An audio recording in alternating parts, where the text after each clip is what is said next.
thought I'd just go ahead and let you see a little picture, a family picture of us. This is my family. So my wife Rachel and I, we have 7 kids. Our oldest is 25 and our youngest is 2. We started over, as you can tell. We have been on a long journey. In fact, I want to stick to things that I want to share with you today and make sure that I leave some time for Rob to preach, because he handed a microphone to a preacher, and that's always a dangerous thing in a worship service. But I want to share with you some things that I think are very important as we consider who we are as followers of Jesus. And 11 years ago, my wife and I answered a calling, a deep conviction to care for vulnerable children through the foster care system in Montgomery, Alabama. And 47 children have now spent time in our home. Today we have 7 children. 3 are biological, 2 are adopted, and 2 we just signed papers for on Friday to adopt them in the next 30 days. And so I appreciate that. But after 22 years of marriage, to say that our lives have been changed is an understatement. You see, there's no going back. There's no normal anymore. There's only countercultural living for our family. Following Jesus does that, right? In this way, we truly have been on an adventure with him. And yet, we would have never made it 11 years. And all these children later without our family, our close friends, and our local church. The average foster family only lasts 2 to 3 years in the system.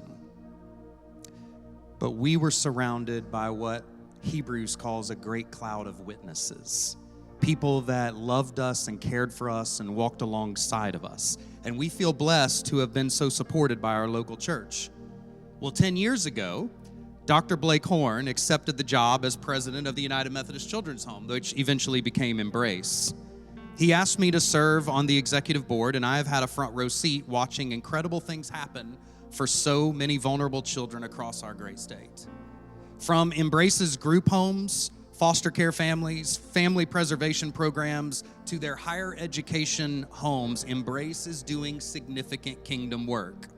Take, for example, the Babies First initiative right here in Mobile, helping single moms care for their babies while learning parenting skills and attaining education for job placement and independent living. I was actually just told a story of a 16-year-old girl that came to Babies First with her child, who graduated high school and is now attending college for nursing while taking care of her child and preparing for independent living. This, everyone, is kingdom work.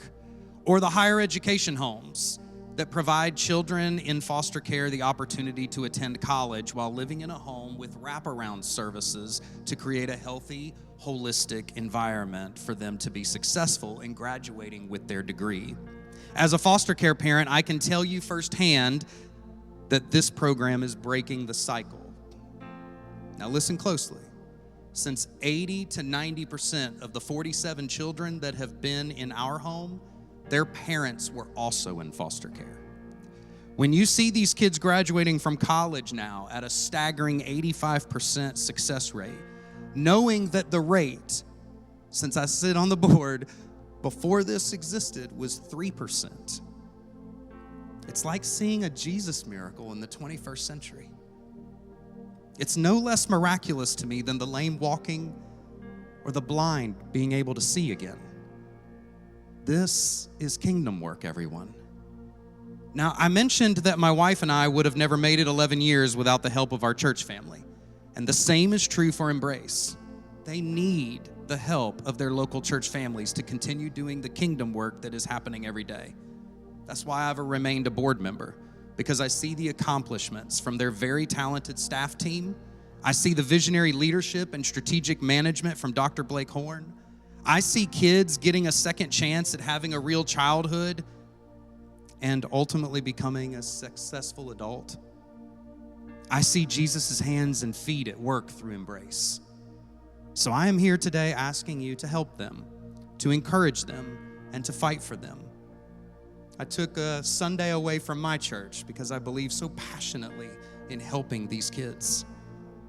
You see, we are not all called to the daily task of caring for vulnerable kids. But make no mistake, we have all been commanded by Christ to care for the orphan, to seek the least, the last, and the lost. And as a longtime foster parent, board member, and pastor, today I also just want to say thank you. Thank you to your pastors. Thank you to this church for the many years of support and encouragement you have offered to Embrace and all the children you've cared for through your gifts and service. This church has absolutely been amazing. So please consider continuing that. White Christmas offering is coming up.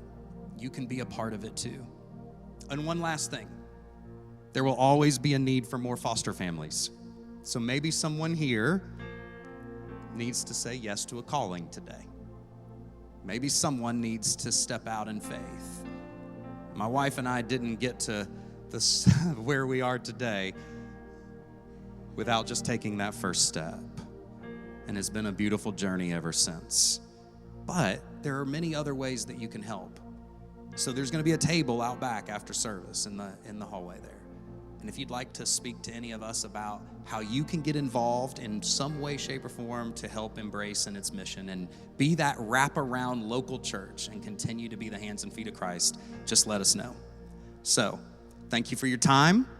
God bless you. God bless Christ Church as you continue to be the light of Christ in Mobile, Alabama. I appreciate your time today.